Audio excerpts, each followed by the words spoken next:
Hey there. Welcome to Season 2 of The Artist in Me is Dead podcast. I'm your host, Rhonda Willers. This fourth episode features a conversation with itinerant social practice artist Raheleh Filsoofi. Raheleh is based in Nashville, Tennessee. Born in Tehran and raised during the post-Islamic revolution era and 8 years of war with Iraq that followed, she is a keen observer of the world, integrating the subtleties of experience within her performances and art. When we spoke, Raheleh was in her third week of an artist residency at MacDowell in New Hampshire. She had recently completed an incredible year that included 4 exhibitions and 3 performances. And as part of her residency, she was taking time to reflect on the work she had completed in the past year. Be sure to listen to the end of our conversation, where she shares part of her newest poem. Please enjoy this episode with Raheleh Filsoofi. Well, Raheleh, thank you so much for coming to speak with me and sharing your time today and about your creative practice. And I'm just honored and thrilled to have this conversation that we will have today. Thank you, Rhonda. It's a pleasure and honor for me to be here talking with you. I've been excited for this conversation. So let's start. Okay, great. So I was thinking about, normally I ask people kind of to tell me a bit about like their childhood and where they got to. But one thing that I was thinking about with you that I'm curious about is I want to know how you came to make the kind of work that you make. And if you could like tell us that bit of your journey of life, like how did you come to be, it can be how did you become an artist, but also how did you come to make the kind that you're presently making, which is, rooted, there's in practice, it's with community, but it's also sometimes performance on your own. And so I'm interested in how you came to that place of work. Right. It's been a long journey to get where I am as far as creating the multimedia installation, performances, and in general, creating conceptual work. And I was born and raised in Iran, and I was born 3 years before the Islamic Revolution. After the revolution, there were 8 years war with Iraq. And then after that, the country was trying to stabilize itself. And there were so many social political issues at the time still continue to today. But growing up during that time, basically all those experiences give you a specific perspective of life. And in the midst of all these experiences, when I was growing up, something that was very capturing and healing to me was looking at some of the domes of the mosques, either in the city, in Tehran, where I grew up, or when we were traveling within Iran, some of these historical places, some of these tile works, the patterns, colors, they were a place for me of peace and harmony, that it could help me to bear maybe the darkness of the time that I was growing up. Not that everything was dark. We had great moments in life, family, friends, be able to live in such a rich culture, but also some of those issues would impact you in many ways. Especially war, I think, had an impact because I had a brother who went to war and he came back and he wasn't the same person anymore. And so impacted in so many levels. You could see it, you feel it within your personal life, but also social life. And for me, become an artist was a way of finding a space that I could find it safe for practice and see the world a little bit differently. So I went to artist school. I went to artist school very early. My high school was artist school. So, cool. Which was great, learning about history, art history, learning about the history of the craft in my own country. But learning that, I was very interested in studying graphic design. I wanted to become a graphic designer. But then I wanted to go to the university I couldn't pass. I couldn't get the right kind of a point of grade to be able to go to graphic design in a top university in Tehran. So I settled to a very good university, but then I could apply for craft. And I was very upset about it. I felt like I was a student, why I couldn't, just for a few points, like I couldn't pass the exam. But I feel like it happened for a reason. I came to an environment with so many amazing, at the time, a lot of craftsmen and craftswomen that were teaching as our faculty at Al Zahra University, and they opened so many possibilities to look at the rich culture of various like rug, ceramic, glass, metal, and it was beautiful to see that. And then I chose to go to the ceramic. That was the very first time that Al Zahra University offered a concentration on some disciplines, and craft, like ceramic was the first one. And I chose ceramic. I was kind of, not that I was fascinated by clay, but I felt it was more interesting than the other thing for me. And we were a group, we were four of us. And then after we got graduated, we started a studio in Tehran. And I believe we were the very first group of women coming together to create kind of a collective practice. And we started creating tile works, working with some architects and interior designers in Tehran. And we're producing some work, and then occasionally we put exhibitions. But then I came to United States, and when I came, but what year was that when you came to the US for that time? Okay, I came. I got all my paperwork. Right in the week that 9/11 happened. Oh, Raheleh. And it was very challenging. So I went to Canada for a year before I come to the United States. My husband, who was we were kind of engaged that time, he came to the United States, and then I decided to come to US instead of staying in Canada. And that kind of messed up the entire life for 5-6 years. Because I came, I overstayed, I became illegal immigrant. And then I couldn't work or study, or I couldn't do anything for 6 years.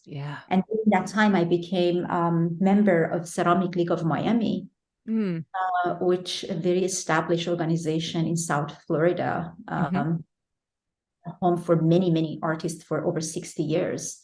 And it was such a beautiful place to be part of, getting connected to some people from different cultures and backgrounds that they were practicing at the league. So I could become a member and serve. And then during that time, I had to wait until I become immigrant and then become citizen, find my way. So it was a challenging time because I learned so much about the immigration policy of this country and how some of these policies unnecessary yet have such an impact on people's life for years.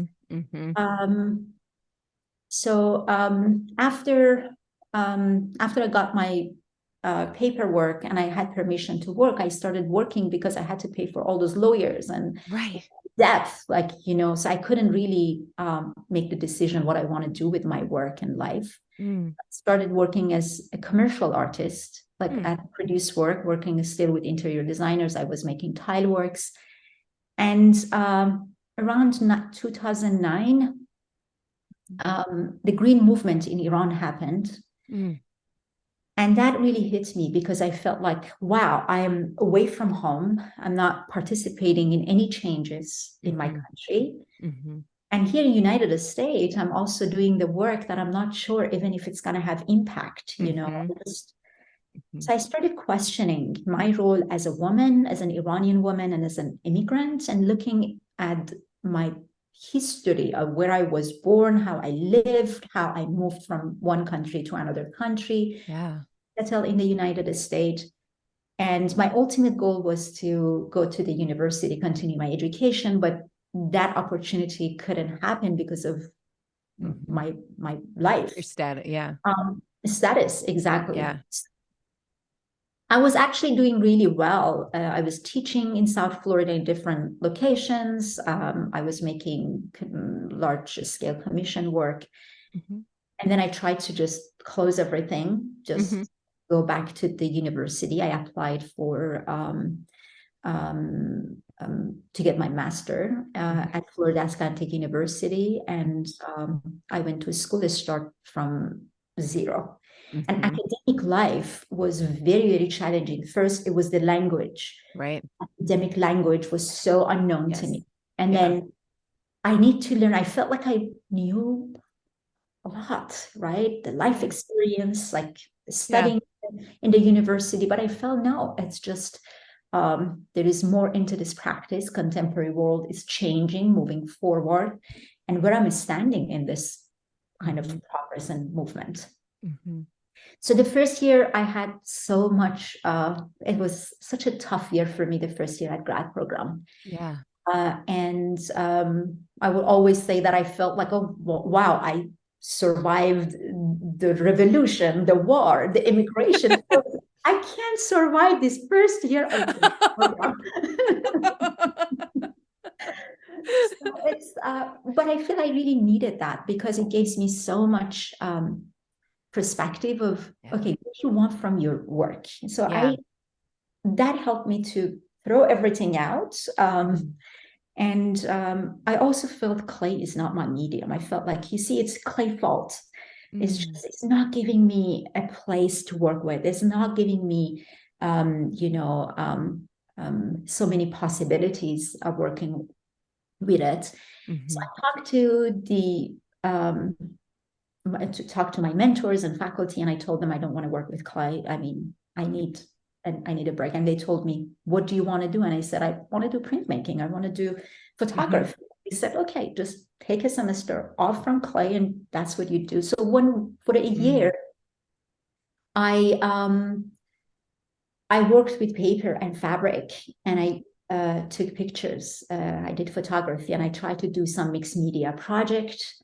Stayed away from clay as much as I could.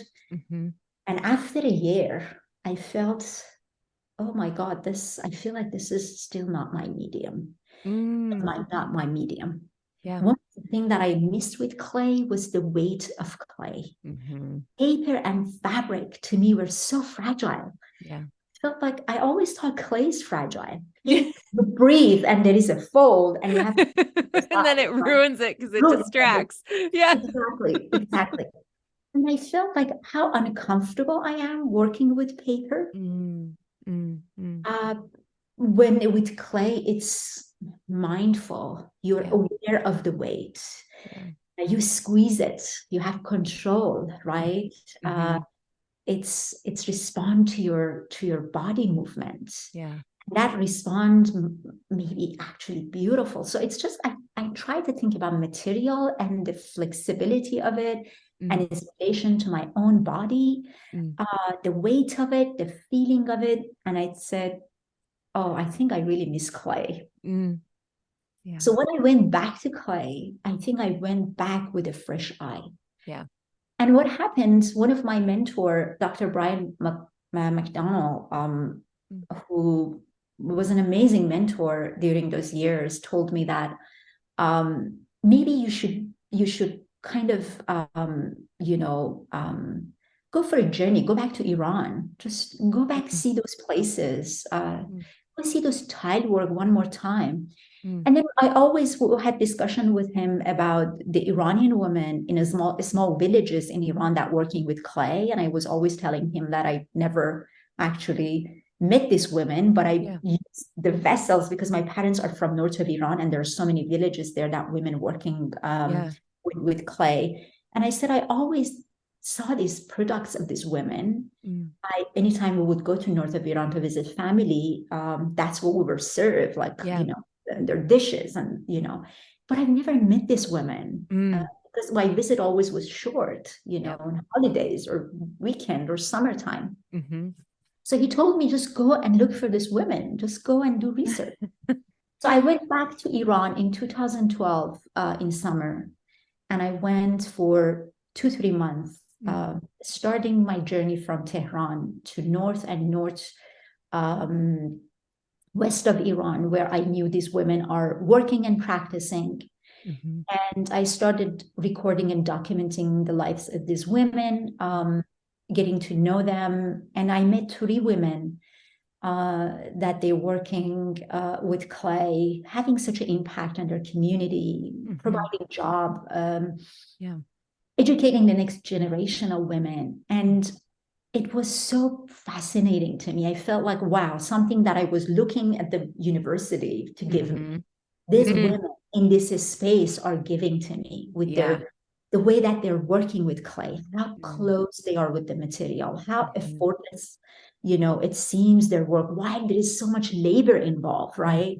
But they do it with passion, they do it with integrity, and it's just had impact on me. And I felt like this is how I want to work with this medium. I want to look for something that has impact in me and people around me and people that I work with. And I felt like, as I always say in my art talk, that I've never expected in a small, dim, dark ceramic storage of a woman in a small village of north of Iran, my life changes as I came to recognize the potential of my medium. Right. So when I came back, I thought, I'm ready, And my husband is a musician, so he works. Always sound is part of my experience, my daily soundscape. And also growing up in Iran during the revolution and war, Yeah. the generation that we were in mostly inside spaces. So our oral experience is very we have a very keen, sharp, my generation developed because Yeah. we're hearing things outside, people marching in the streets, Yeah. bombing, or everything that was happening, we kind of perceive it through our ear. I try to come up what is important to me. So I try to put all these materials and mediums that I felt like, oh, maybe there is a potential working with them. Yeah. So I put them as a puzzle. So one year I did my research, tried to learn about this materials and medium and clay, the relationship between clay and other medium and other materials, how it evokes senses, how it can have impact beyond its object being an object, right? And I think the collection of all these really shaped the artist that I am today.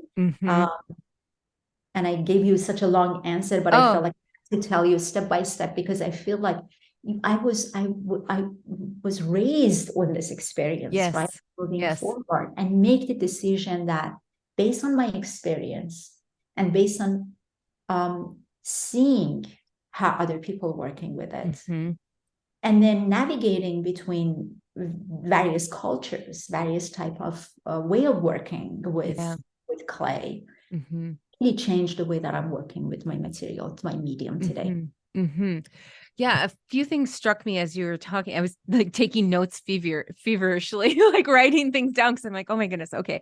But it was so one thought is the idea that you went and you saw these women in what on the outside superficially looks very traditional, but is actually this like, and correct me if this is a wrong interpretation, but feels like an intense practice of liberation at the same time. And like, right? Like that, like as I'm hearing that, I'm like, whoa, this thing on the outside looks like, oh, yep, they're just doing this thing that's been passed on, but it's truly an act of liberation to give people something to do that empowers them, that allows them to, earn revenue, but like have a skill, have a practice that connects them. Like that connects them to themselves and connects them to community and beyond. Absolutely. And that's such a good point you just brought up, because one of the things that was important to me to look at these women, because I kind of interviewed many women in Tehran in the contemporary life, right? it seems this woman have more voice, right? Yeah. More agency. Right. And compared with the women of in the villages, it was different. These Mm-hmm. women, first of all, the empowerment through the medium, because they had a skill that skill would bring attention, would bring financial stability. Mm-hmm. It would create a job for their family members Mm-hmm. and their community. And there was such a what is the right word? Maybe desire of the community to purchase, like to buy from these people. Like, Mm-hmm. see, because I went to the market with these people, Mm-hmm. see that how some of them, they had specific audience and buyers that they were Mm-hmm. coming, traveling from some other Mm-hmm. places to come to just buy Mm-hmm. have their products, and they were Mm-hmm. excited and they would appreciate it. And these women also would appreciate this, that Mm-hmm. how they're wanted, right? Mm-hmm. Or Mm-hmm. Mm-hmm. is They're valued. they Yeah. value. Yeah. And to me, that I could see that how their practice would empower them, Mm-hmm. and they were aware of it. Mm. That feeling in some of them, maybe not all of them, but Sure. some of them, they would recognize that empowerment. Mm-hmm. They knew, they were self-aware of their leadership position Mm-hmm. in the community, and they Mm-hmm. had this kind of pride, Yeah. that even though it was humble, but it was Yeah. such a beautiful balance of recognizing their power, yet be so humble and Yeah. generous with it. Yeah. So it was such a big lesson to me. And that liberation that you say, how this medium liberate them. And that's why Mm-hmm. I felt this is what I want in my practice. I want to do something that gives me the freedom Yeah. doing what I want to do. And so that comes from that liberation that I felt through Yeah. looking at these women and Yeah. their practice. And I don't know if this will make total sense, but I'm just also thinking about like the practice of learning skills gives you freedom to explore concept in a way that you're not limited by what you do or do not know either. And then when an artist or a creative person can get to that space, and I think we talk about this more in crafts-based mediums, which are process-based or oriented, but when you have that foundation to draw from, then it's everything is a tool that you choose to use or not use to express and to explore, and how that's such also like that is just such a freeing moment to be with Right. in your practice and what you're doing. No, Mm. absolutely, absolutely. That's true. But also something that I felt like the liberation came. It was about these women, the work that they were producing, they were limited to specific objects, right? Right. Especially those that they were making functional pieces. Mm-hmm. Mm-hmm. And when you look at their work, maybe in the beginning when I went there, I looked at and I said, oh, wow, these are not really well crafted, Yeah. They're so Yeah. simple, Yeah. If you show some of this work to maybe more the artists, maybe Western artists or even Eastern Mm-hmm. artists, to show them maybe the craftsmanship is not really meeting the criteria for like a Mm-hmm. high technical, skills, but something which is still to me was high skill because some of them were large, complex, Yes. but they looked so simple and Yeah. effortless, Yeah. and I felt like how they make the work that even though I see the labor involved, the Mm-hmm. technique involved, but yet Mm-hmm. seems so humble and simple, Yeah. right? Yeah. That you feel comfortable to touch, you feel Yeah. comfortable to use. Yeah. It's not a work you want to just put it on display. You just Right. work that you feel so connected that you want to touch it, you want to Mm-hmm. use it, Mm-hmm. and it seems so strong at the same time. None of those works seem fragile to me, Mm. Mm. and to me that's the Mm. maximum of technical ability that Mm. make it so effortless and beautiful Mm-hmm. at the same time. Mm-hmm. That's what I felt like. How can I use this in my own work? Right. Yeah. How do you take that essence and use that it also speaks to like accessibility. It makes it Right. approachable. It makes it something that someone feels like they can interact. Yeah. Right. You've talked a bit about the word fragile and the weight of clay and the the desire of that, or the interest and desire of that as it connects to your body. I'm wondering if you can say more about where this root of fragile and permanence or impermanence kind of comes in your work or in your thinking. Well, that is very, I've been thinking about this a lot of time because of the complexity of our material, that the word fragility and permanency are not very solid. There's a flux into it. There's movement. It changes constantly while you work in different. When I work in different projects, I said, "Wow, clay is not fragile at all. Look at like when I compare it." Yet in some occasions that you make a work and then it breaks or it doesn't survive, and then you say, I love that clay is never certain with you in that sense. That uncertainty that you feel. Is it fragile? Is it fragile enough? Is it permanent enough? Is it strong enough? But I think because of these characters that I can use to make different works, I can use that uncertainty at the service of some of this concept that I'm working with. Like example, one of my work called actually Fragile, Please Handle with Care, that I create a series of ceramic vessels. And I send them to Iran from the United States, and I send them in different ways. So I ship them, and then somebody was traveling to Iran would take them, and then so they went through different ways. They traveled, in the world to get to Iran. And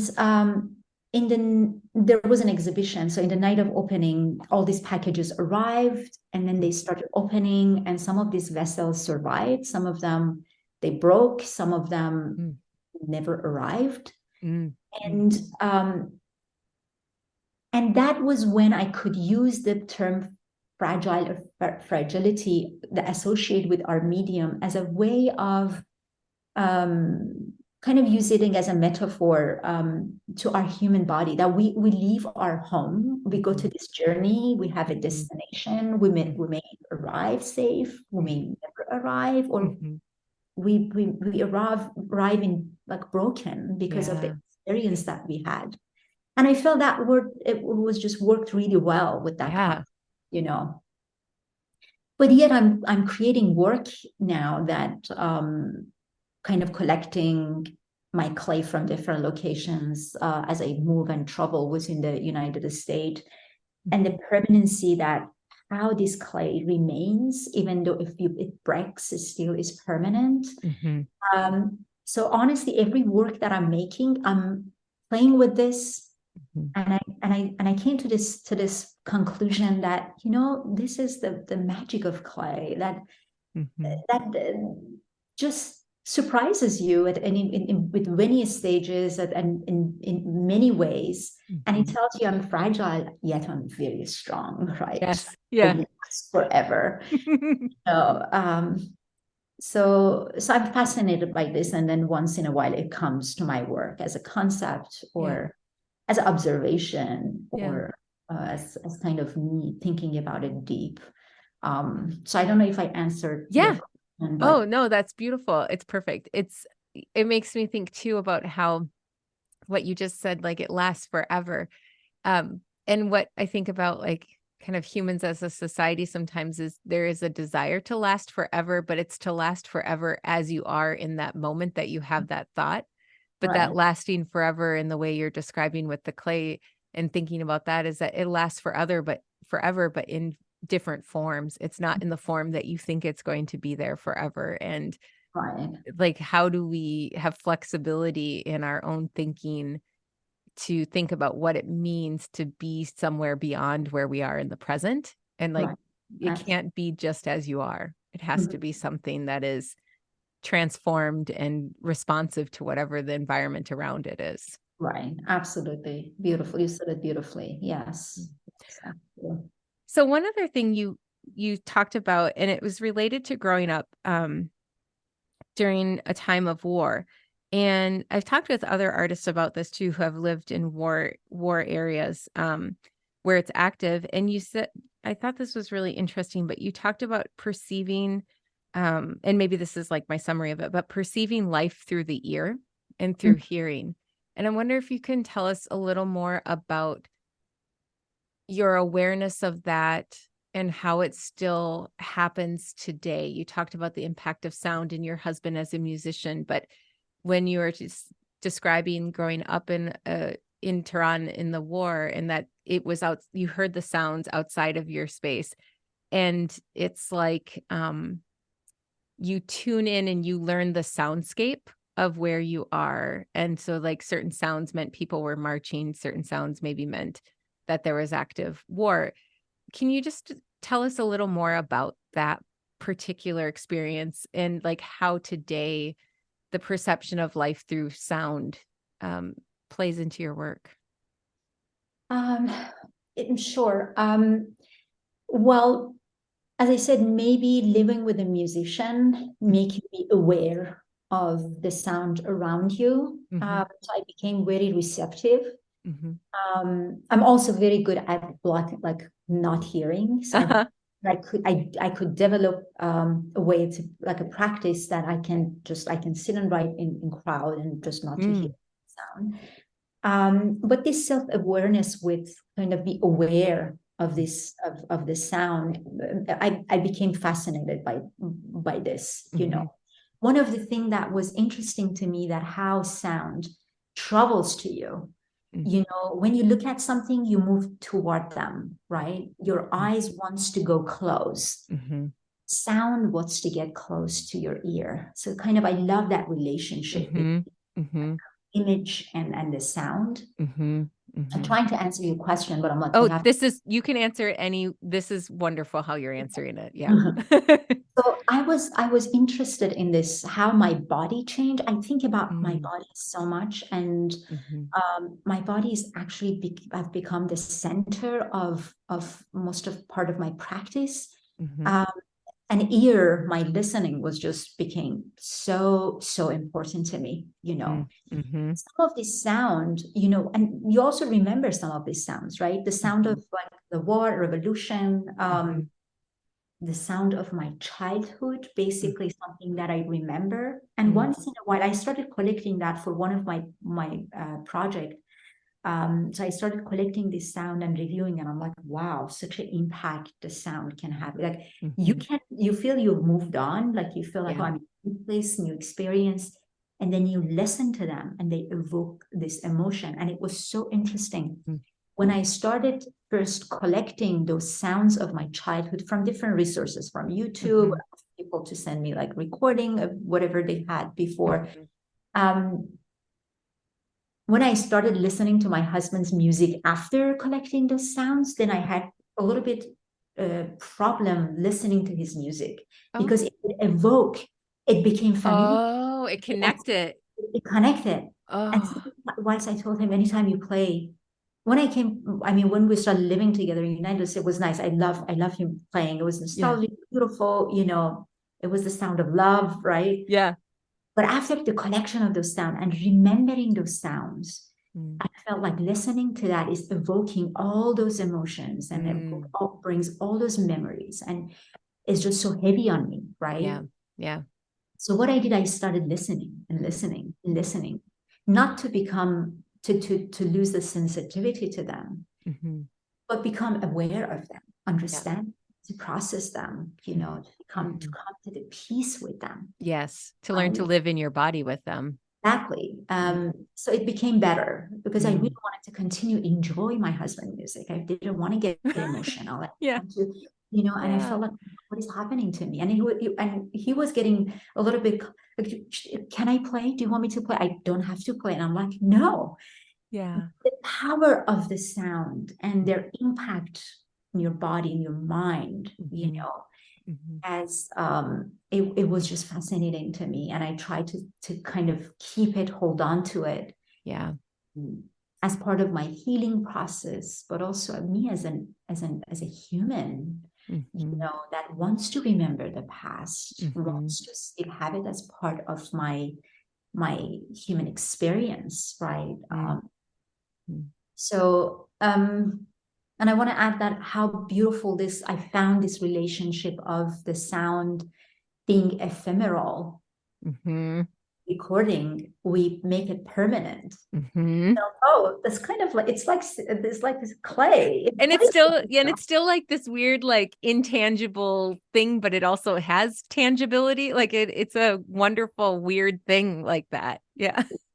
And you know, it's just, I love the fact that it feels you in, because it travels to you. You feel that vibration, you feel that sound in your body, versus object that you're holding. The sound is in you, it's around you, is within you, is above you. And I love that kind of relationship, you know, sound. Yeah. And really, it's only understood by your body when it is in you. Right. Absolutely. Yeah. Like that's a really fascinating thought, that we can't understand it unless it comes into our body.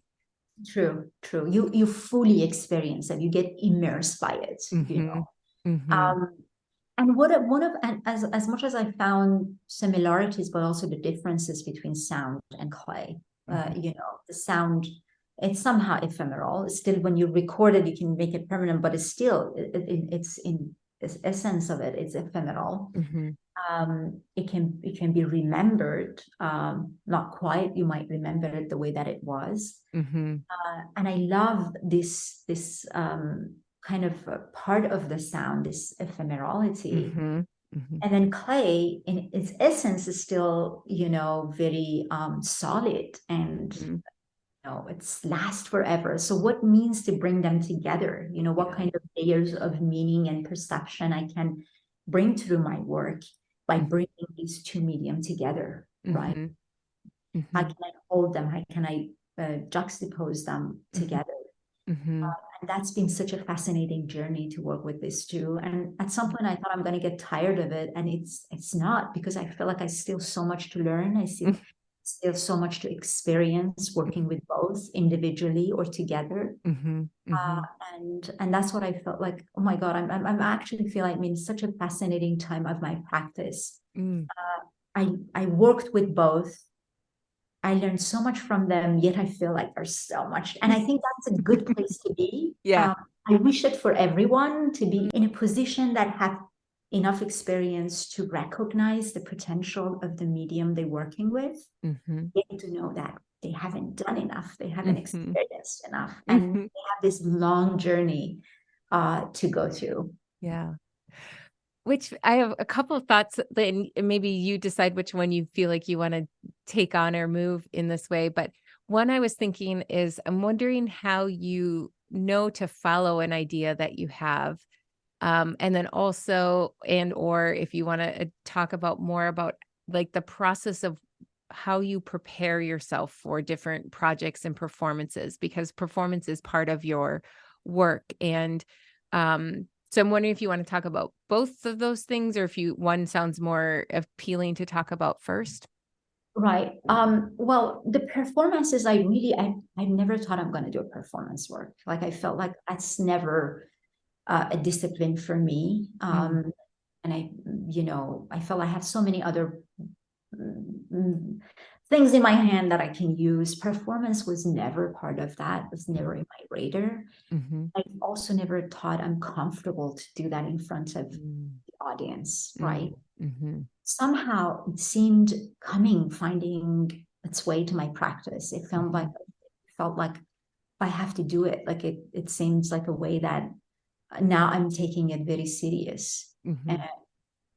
And maybe most of the focus of the performance came, I performed with my husband in a music, kind of a backup here and there. But I've never been comfortable performing because I never knew myself as a musician. So I felt like, oh my God, it's kind of, I'm sitting there playing with musicians. One, like, I know just a little bit. So I've never wanted to do that. But then my project, because I started collecting sound and soil. And I've traveled since 2016. I'm dedicated to collecting soil and sound as I'm traveling and moving within spaces. Mm-hmm. And then see the possibility of how I can incorporate both in my work. Mm-hmm. And also in this navigation and this process, I came to learn about my body and the potential of my body as the maker. Mm. And as a thinker, as the person who has the idea, as the person who implement that idea, and observing my body and how it works and how it performs and how such an important tool it is in our creation, brought my body to the conversation. And when my body became important to me, I felt like, oh, my body should be in my work. And in the beginning, it wasn't as a performer, it was as a person who kind of experiencing even the work. Like I'm in the video of, from my work that I'm the one who listening, I'm the one who navigate, I'm the audience of my work. So I started with that. Then I thought, oh, why am I putting myself as the audience? Then I became kind of an active participant in my work. And then my project Bite was actually, I started Bite, which happened during COVID, as I was spending so much time by myself in the studio. And that was actually a time that I was working with your book, learning how to make decisions, enjoying this test. And I thought, oh, I'm going to actually use them in something. So I started creating some plates. And I thought, oh, this is such a beautiful kind of way of like a surface. I want to apply it to some of the work. I knew that I'm not going to have that time for myself in the studio. School was closed, everybody was gone. I was the only person who have access. And I thought, I'm going to just do whatever I couldn't do. Yeah. Started creating plate. I'm always loved plate and vessel. Both they're kind of very dominant in my work. I started series of plate and I thought, oh, I'm going to make a set for my home. Because I know if things goes back to normal, I'm not going to have this time. I spent so much time with testing and working and making. And after a while, when you recognize, in the beginning, we were enjoying that solitude, right? Yeah. And then it hits you that, wait a minute, I haven't seen anybody for 2 months. What is happening? But you recognize your relationship with this object, this object around you. And then you feel like, look, we're ephemeral, we die, they last forever. They're my friends, right? How can I having conversation with them? And I started this Bite project because I was, as I said, studying my body, and I was thinking, which part of my body can be used as a tool? Yeah. I don't want just my fingers or hands. And then Bite came and I felt like so intimate, like doing this and leaving my mark. And then thinking about this, this is the body of an immigrant, like a Middle Eastern woman. These are the clay I collected from different locations. It is important that's me biting. It should be me biting. So I created videos, like me, like recording myself. And I had no intention to do that with people. But then someone told me that to do it, like the gallery represent me in Chicago, the Engaged project told me that, why don't you do it live, like through Instagram? Yeah. And I did that, and it was interesting. Still, I don't consider it as a performance. Yeah. And then last year I did that in Aramont, as art and design.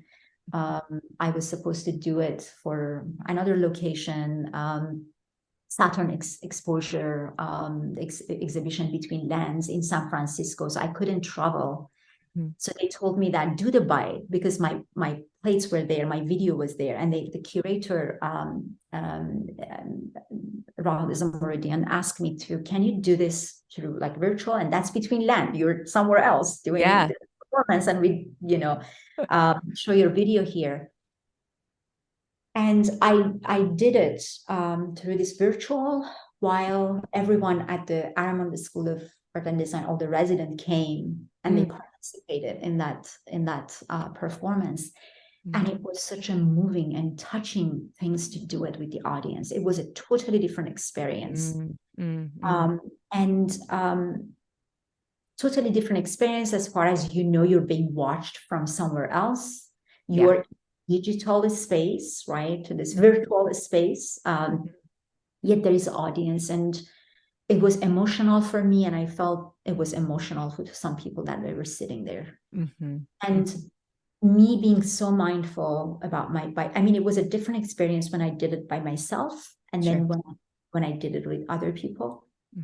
And then suddenly I felt like, actually, this is very touching to do it with community, right? So artwork can live in different ways as you present it in different ways. And suddenly, I think maybe from last summer, I thought about performance now more seriously as part of a way of a work that, first of all, put my body as a body that navigates within the spaces. I'm challenging many narratives, specifically colonial narrative, that always it was a white man going to the East or Middle East, or, right, for the resources. They collect the resources. Yes, they study about it. They kind of, bring it to the attention. But then those resources being moved go somewhere else. Their exploration turns to exploitation. And what I'm doing, I'm using other people's resources, navigating as a Middle Eastern woman to West, and kind of, what is my role? How can I change this narrative, right? Yeah. So my body should be in some of these projects in order to kind of be able to talk about it and discuss this a new narrative that I'm trying to kind of imagine or reimagine. As I'm listening to you, what I'm also struck by is just the way that you seem to be open to receiving and observing the things that come to you as ideas and as possibilities, and that you have a deep curiosity for the world that you experience. And then that curiosity seems to allow you this openness to what might be possible in the work. Is that something that has been a trait that you feel has been consistent in your life from childhood on, or is this something that you feel like you've cultivated as a practice? Because I think a lot of people, like I'm thinking about the people that I know listen to this podcast, and I think that sometimes they might be noticing some of these things, but they struggle to be open to doing something with them. And so I'm wondering if you could share a bit about that part. Sure, about my ideas, right? How I Yeah. generate them, I think it's a combination of both my personal experience, but also recognizing the potential of the discipline that I'm part of. So I think it's a combination, and sometimes you lean toward more, like, depends on the work, things that happen around you. I know myself as a social practice artist, I'm very observant of things that happen around me. I want my work to be sometimes in response to something that happens to me, and or happens to my community or people around me. So as I said, it depends. So these ideas merging from the fact that I have some past experience and some of my current experience, how they're kind of either meeting, overlapping, or facing each other. So this is how it is. It's just, I feel like at some point I try to make commitment to one specific idea, because I feel like as an artist, it's very good. Today we say, oh, I'm interdisciplinary artist, I'm multimedia artist, right? To have this sense of freedom of navigate between disciplines, and however, I think it's still there should be something that connect all of your work together. Yeah. And not that give you a limitation. Right. You still have so much to explore. There is no limit for you. But you have to have certain kind of not a body of work, but certain things that you feel like it's me, and I'm investing my time, I'm investing my knowledge, I'm investing, my emotion in it. You want to claim it, and then you also experience other things. That's what I always call myself, itinerant artist, because I feel like, I'm moving between these geographies. I'm moving these histories, these cultures, these locations, even concepts, they're experiential. So I'm kind of constantly moving, but within this movement, I really want to be aware of why I'm doing something, have a commitment. And maybe in a few years it changes. I feel as an artist, you're allowed to change your ideas, you're allowed to change your medium or discipline, you're allowed to do whatever you want, right? But I feel at this point in my life, I feel like I want to be grounded in some specific thing. And within that, I can do whatever, For example, I'm very interested in sound, and now I'm working a little bit with music, and has nothing to do with clay. It comes from my experience of working as a clay person with sound that liberated me to just go do something else, but it's still in the realm of sound. So the ideas, as I said, what is happening around me, as in, I'm always look at what's happening back home in Iran, but also what is happening here in the United States. My attention is mostly in these two countries. I feel like I navigate so much, between these two places. But most of the things that I'm addressing, I think it's very it related to human condition. It can be felt or experienced by many people outside of these two places that I'm focusing on. And I feel like the ideas come based on what is happening in the experience, or that really touches me. And I feel like it's important for me. There are things that they're important, but I feel like, is it my place, or am I ready to talk about it? Yeah. I don't really think that artists should really respond, especially social practice artists, respond to everything. Yeah. No, sometimes you're not supposed to respond to everything. What is deeply touchy, but you feel I have something to say, or I can contribute, or I can address it. That is the true way of working as an artist. Not just feel is a trend right now, or it's cool right now, because I feel it when I talk to some of my students. I feel like, oh, everybody works on this, and I want to know what is important to you. The idea, which idea, like, do you really want to talk about it? Do you think it's something to say? And that is important, learning that no, I don't have to talk about everything. I don't have to have idea about everything. It's, to me, it's kind of determine, what I'm working now, what I want to work this year and next year. It makes me go back to that question you asked yourself. I think it was just before you started your master's program, or as you were starting it, is what do you want from your work? And it's so related to that. Like, what do you want from your work? And what you're saying too, just to affirm this and reiterate it with others, is like, what can you add to in this through your work? What do you have something to say about it? That's a real centering kind of question to help one sort of edit and eliminate the things that are just sort of hovering, but maybe not the thing that you need to bring into your practice or into yourself as you're deciding what to do. Something else I want to talk with you about, and you and I have had, I think, casual conversations sort of around this, is how, when you go through this process of doing performance or like even just the framework of a bigger focused project in your practice, how do you restore after? What does it look like sort of after you've really come to a culmination spot of whether it's that performance that you give, or whether it's the exhibition that is installed? And how do you know, and what does rest look like in your practice, or breaks and things? You mean take a break from what I've done? Yeah, kind of. I mean, I don't know. Everyone's breaks are different. Like, rest is not always physical stillness, but rest can be movement, but it might be like, maybe you do some, like in your case, maybe you go and you focus on more gathering of sound recordings or something. But what does the rest after a completion look like for you? Oh my God, this is, this is something I recently came to think about. And with all these fascinating experiences working as an artist, few months ago, I came to this point that how exhausted I am. Mm-hmm.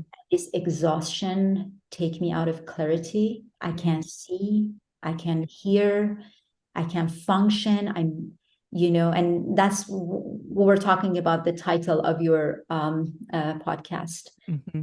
For the first time in my life, it was 2 months ago, for the first time, I felt the artist in me is dead. Mm-hmm. And I was worried. I thought, and that's after the performance I did actually with you in Sika, Say Their Name.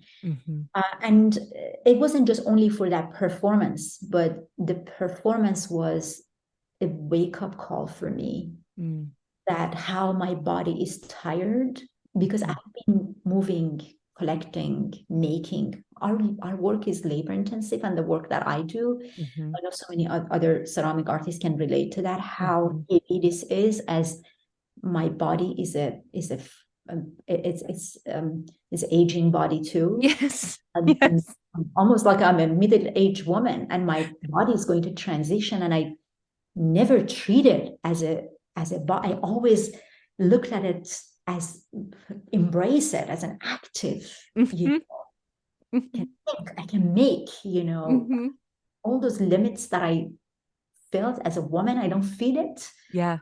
Imposed on me because I grew up in a specific place, because I was an immigrant. I had other limitation was imposed, and now I'm in a position that I feel like no limit, and I put so much on my body emotionally and physically. And suddenly I felt like, my God, I can't. I mean, the performance that we did, Say Your Name at Insika, it was such a interest, like it was an amazing experience for me. I went through a month of practice for that, to memorize the name of those people who got killed during the uprising. And it seemed healing to do it the way that I did it, holding a vessel, say these names, right? And it felt healing to do it with others. But when it was done, and suddenly, exactly that night, and that's what I left early, a day after the performance, because I felt I can't move my body. Suddenly my body recognized that this is over. And the exhaustion of the past month of, being worried about what was happening in my country. Before that, being worried about what is happening in this country. Yeah. And during the COVID, being suddenly, you feel like you look back and you see that, oh my God, I didn't really see what I went through. And it was collectively, it wasn't just me. Right. But you feel as an artist, you try to do something, and then suddenly everything was on your shoulder to do it. And then I was teaching a new class. I was doing 2 or 3 other performances. I installed 3-4 exhibitions in 4 locations, traveling. And suddenly I felt, oh my God, I can't take it anymore. And I told myself, you know what? Just give yourself a break for a week. Just for the first time, I allowed myself not to do anything. For the first time, I asked my students to give me a break for a week. To take responsibility in the studio. I mean, I asked Reza to help me that week, so I could just, because I felt I can't move my body. And then suddenly I thought, oh my God, the artist in me is dead. I feel like I can't make any work anymore. And I felt like I can't even think about, I had lots of projects I can't even remember. Lost my memory, and I lost my movability, ability, Yes.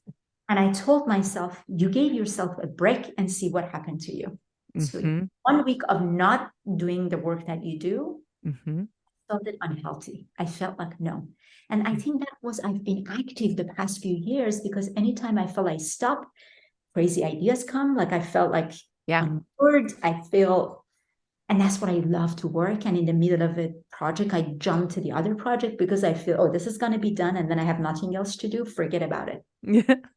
So I had such a strange moment, but I felt I'm not capable of thinking and making. Maybe for the first time, I should embrace that dead person in me, and let's see what happens. So it was a like from March to May was early May was very tough on me, you know. Yeah.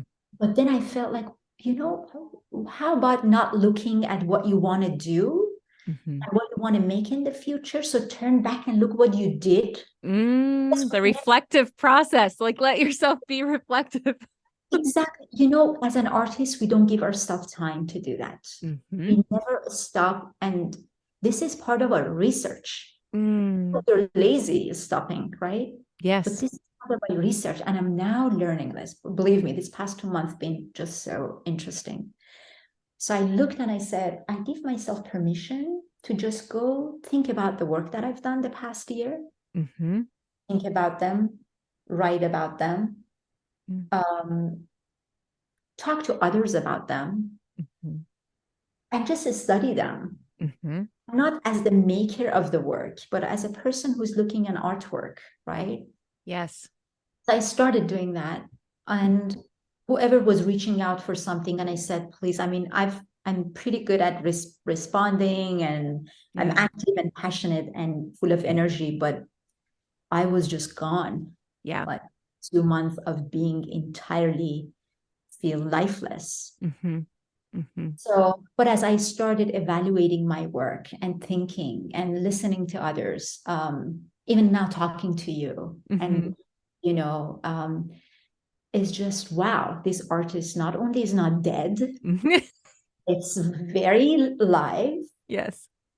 And it's just taking, like doing research. Yeah. That artist takes time, like wants to take time. Yes. Honestly, I feel like as much as I want to, I feel like sometimes as an educator, I feel I'm such a misguided person. I felt no rest. No rest. Even though we physically don't work, this mind. Oh, the mind is always going. Our family calls it the busy mind. We're like, our mind is busy and it's thinking and it's doing. And I remember talking with somebody one time, like, how do you come up with ideas? I'm like, things just roll around in my head is the way I imagine it. They're just always moving up there. And it's like, it's always, this is connecting to this. And what if this? And it's even when my body is resting or I'm doing something else, my mind is like so happily imagining other things and thinking like, what else? No, exactly. It's working. Yes. You know, just when we don't see it physically, we feel a stop. Yes. No. There is always a podcast in your head. People talk like they're talking. Yes. Yeah. You know, you're talking to yourself. So I believe ongoing podcast in my head. Oh, I love that phrase. That framing is really great. It's your own personal podcast just of your life. So it is there. It's just, and maybe you're a struggle, like maybe you're fighting, like because I was fighting for 2 months. Yeah. Like, my word, what is happening with you? Maybe you're getting old, right? You know, or maybe you're running out of things. Like, and then I came to this residency. So I'm in MacDowell right now, and this is my 3rd week. And it's been, you know, it's been such an amazing experience to, I feel, rediscover myself. You know, that's, oh wow, look at you. It's just, you just needed a little bit of the moment of respite. I don't know if that word is correct. Yeah, that's the right word. Yeah, it's a beautiful word. Yeah. You want the moment of just stillness to be able to process it. Yeah. And stillness is the fact that you're one place, you're not running in the morning to go to school, to the meeting, to the grocery shopping. You're here. Everybody is working to provide a space for you. Take advantage of this. And I have such a beautiful studio. So I've been sitting for like a long time in that silence because I have no access to Wi-Fi, anything. Yeah. And sitting and listening. Yeah. And then suddenly things started unfolding. And I felt like now I can hear myself. Remember that we were supposed to have this conversation a few weeks back, and I said I can't feel, like I feel like I should hear myself. I should regain my strength and regain my voice, right? Yeah. I didn't want to talk to a dead artist. I wanted to talk to you, someone who feel alive. Yeah. And this time gave it to me. So that's why I feel like a rest, go back to your question. Yeah. I've never taken a break till now. And I'm learning that I should stop making. The rest is you tell yourself that just don't do anything now, but just go back, see what you did. Yeah. Enjoy your work, the work that you made. And when you think about your past work, when you reflect on your past work, ideas emerges. Yes, My God, your work speaks so loud with you. Like I've been watching my videos. They gave me a projector at night. I look at my videos and I'm like, wow. And then I'm just taking notes of the ideas coming from the past work, new work coming. Yeah. That's the way it should be. And I felt like, honestly, like yesterday, I felt so alive, and I felt the pressure of the past performances physically and mentally now settling. They're kind of moving my body a little bit. Not that I'm forgetting, but I'm coming exactly the sound, like similar to those sounds that I got used to, that not love them, embrace them, but I'm not agitated by it. I'm not disturbed by it. Not agitation or like disturbing, get too emotional in a way that blocks you from from being present. Being present. Exactly. Yeah. I think like what you're describing, I guess that would be the framework I would probably filter it through for myself, is that if something from my past comes forward in a way that when it is too much or too powerful, it means that I can't be present in the current life that I'm in, because I am distracted by that emotional pull of the past that comes. And when I'm in harmony with myself, I can remember those things and call to those things and know what I felt with them, but it doesn't pull me from this moment that I am existing in at now. Beautiful. Exactly. So it's a hard place to get to, though. Like you can't, and I think some experiences you can't get it. I don't know if you can. I always believe we can get anywhere we need to be, but it requires a lot of active work in some cases to get to that kind of like balance right. Yeah. And it may happen again. I may next year become this tired, exhausted, because all of this energy accumulated. I'm excited. I'm making work for a year. Yeah. But at least with this experience, it's not suddenly happened to me and off guard that I don't know how to navigate or work. Yeah. So now I'm aware. I want to be careful. I think one of the advantages with age is, in some sense, you learn how to deal with some of the experiences. Yes. You prepare yourself. There are some interesting things about it. Maybe some of the excitement is not there anymore, but at least it's not, you feel like, okay, if that happens next time, how am I going to approach it? I learn. And I think as an educator, this is something I share with my students, right? With artists that I work with, to just not make work for like a month. It is. It is okay. But believe me, to me, just make work, make, right? Yeah. In making, magic happens in yes. But magic can happen at any moment. It depends, as you said, being present and be receptive. The magic happens to you. It can happen in deep silence in the middle of the wood. It happens in the crowded street of, in your neighborhood as you walk. So it's kind of, it happens, it comes. Just be open to it and just give it time. Like, I think we need to learn to give things time. I love when you were saying rest for reflection. Like, that's a beautiful thing to pair together, because a lot of times I think people maybe shy away from rest because they think it means nothingness. But if rest is really reflection, then we can prioritize both of those things so much more. Right. Absolutely. And I've told myself, I'm doing my research. This is my research. Yes. Tell yourself, I'm actually not resting. I'm researching. Yes. You need to read books. You need to read.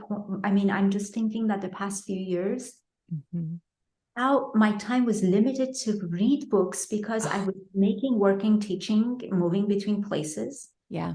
the past 2, 3 weeks, I finished 5 books. Like, I'm constantly, taking notes, Yes. some of them not entire book, but I'm like going from this chapter, Oh, reading, yeah. taking notes. And I'm just, my God, this Yeah. is rest, right? That you Yes. rest from what you do all the time in your studio. Yeah. And you give that, and that's part of your research. This is part of your work, which we should really take it seriously, and I'm happy that I got to this point sooner than later in my practice. It's so true. It's back to learn it in kind of, it's good. It's good. Sooner you learn that is better. It's so true. But also it's okay if you might, I mean, I'm looking at my experience. I think, oh, I wish I knew this sooner, but it's okay. It is okay. If I knew this sooner, it wouldn't have that impact. Right. I had to go through this hardship to get to this. Yeah. And it's okay. I mean, just it's okay if you learn that a little bit,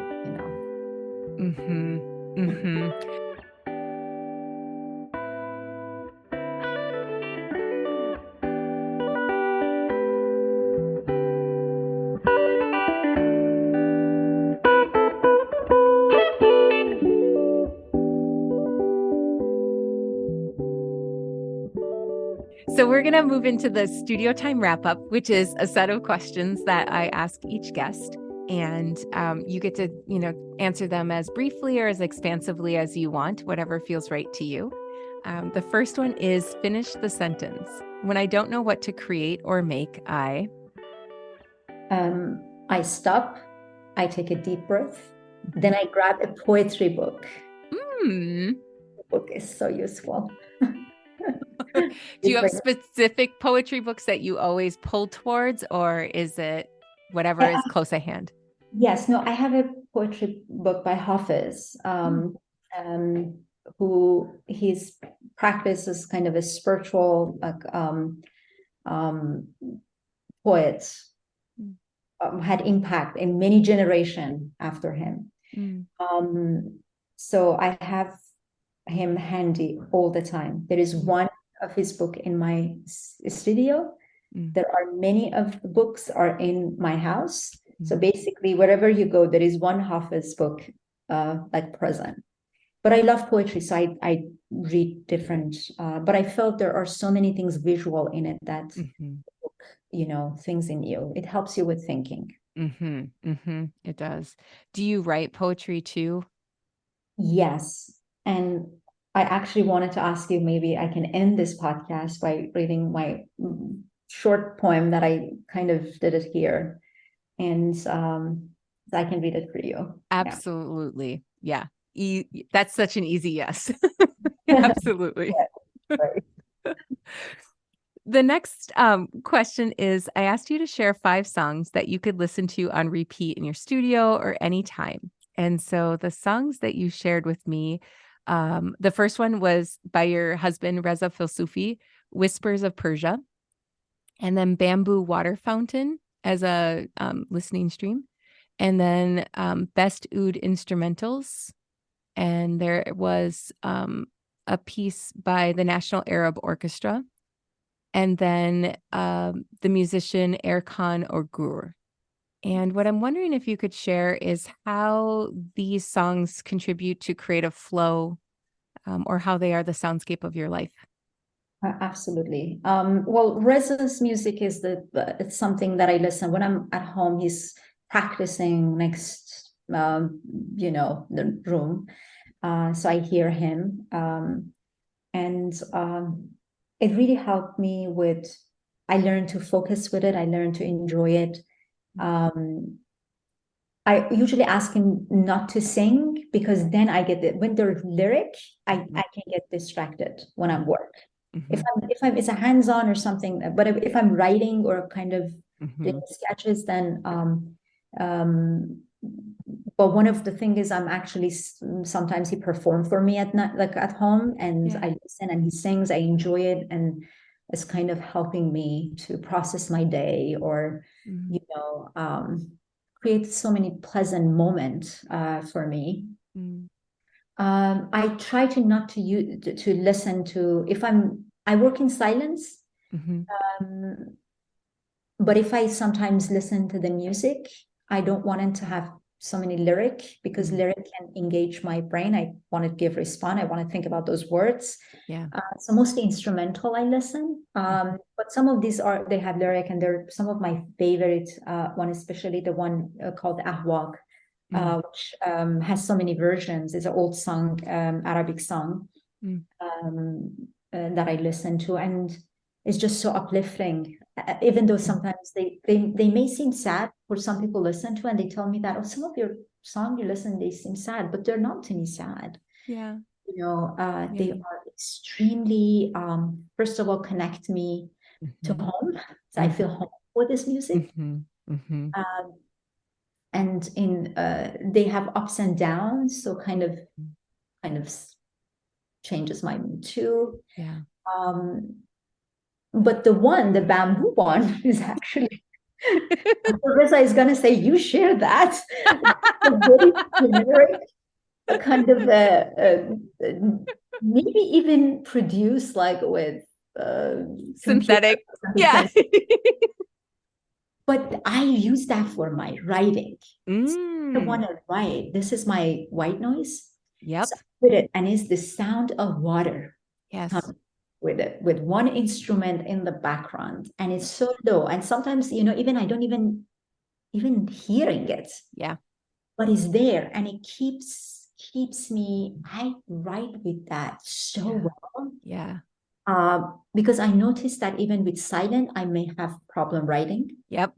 Because that little podcast in your head gets going. Exactly. Podcast, and then people start talking there, and then but this one is just keep everything even. And it's few years I've been listening to this and writing. So some people think that, well, listen to this, but yes, I think it helps. Whatever helps you. Exactly. But you need different songs for different things that you do. And when you find it, you stick with it until you're bored of it. But yes. But I've been doing this for 3-4 years, and I'm not so tired. It helps. Yes. I love that you listen to it until you're bored with it. I'll make playlists, and it'll be like fall studio mixer, and I will just listen and listen and listen until I just can't even stand that mix anymore. And it's that thing of when you find the rhythm. I totally, yes, connect with that. Like you find the rhythm that aligns with whatever the activity is that you need and are doing. Yeah, absolutely. But one of the things is some of the music you really don't want to listen to when you work. No. Really sit and listen. Yes. How can you do that? Like, how can you go to a museum and look at like a gallery exhibition and make your work? No, you're observing, you're processing. The music is exactly the same. I feel like it should be respected more as a fact that, especially good music, that it's not just to just feel like something for you, but also kind of give something, gets your attention, see and listen to. Yeah, absolutely. The next question is, what brings you joy in your creative life? Right. This is what I've been thinking the past few days as I was recovering from that the dead time I was experiencing. And it's the immersive experience of engaging in a poetic trance. That state of that you're fully connected with your body, with your surrounding, with your medium. This is something that brings joy to me. And being aware of it. It's more joyful when you know it. So that knowledge brings so much joy for me. Yeah. I love that phrase, the poetic trance. Like that's part of one of my poems. It's so good. It's such a good phrase. It really is. Like, it's so evocative, and it's like I like feel it in my body, like doing things. Like I'll carry that phrase with me. I can feel it. So the last one is finish the sentence. My creativity is. It's immense, boundless, and limitless. Mm.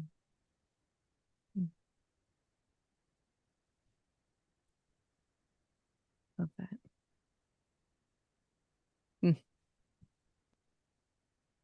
Well, Raheleh, this is beautiful today with you. And I just feel so grateful that you took time in your residency which is precious time, to have this conversation with me, and just your willingness to share so openly about your process and what comes for you and what has filled you and what fuels you moving forward. And I'm so excited for people to learn from you through this conversation, because there's so many beautiful, thoughtful ways of reflecting and thinking about one's own practice. And thank you for that.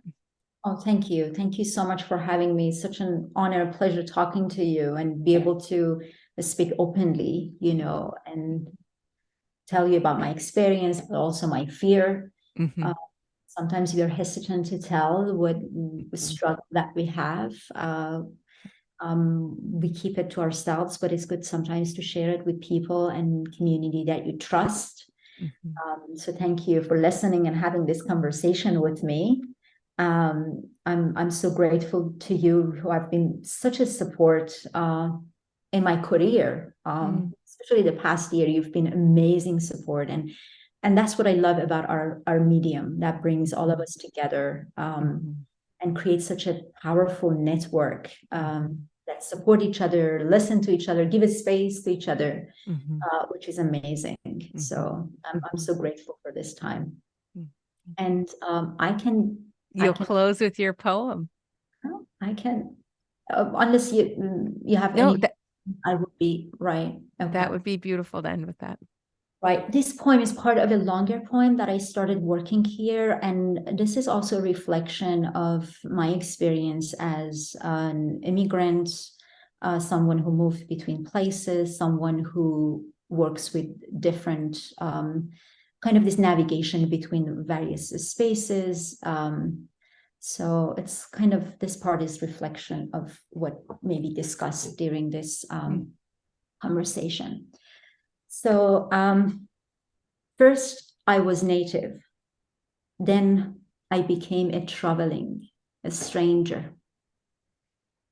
Wherever I stayed, I was an alien, illegal, legal, always immigrant. This land always feels foreign to me. My fingers, my ears are my tools. Hollowing beneath, snatching above, desperately digging, mining, but it is not, and I will never be native again.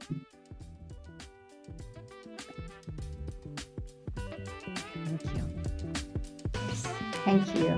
Lovely talking to you, Rhonda. You too, Raheleh.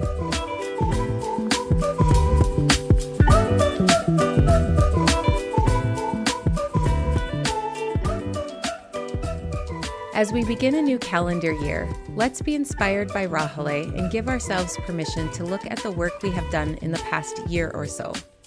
Let's think about the work, study the work, write about the work, and talk with others about the work. Take time to reflect as rest and to honor your work and its impact. To learn more about Raheleh, follow her on Instagram at Raheleh Filsoofi and check out her website at rahelehfilsoofi.com. If you enjoy the podcast, please share it and rate and review wherever you listen. If you are new to the podcast, welcome. Be sure to check out episodes from season 1 and 2. As always, thank you so much for joining me. Bye.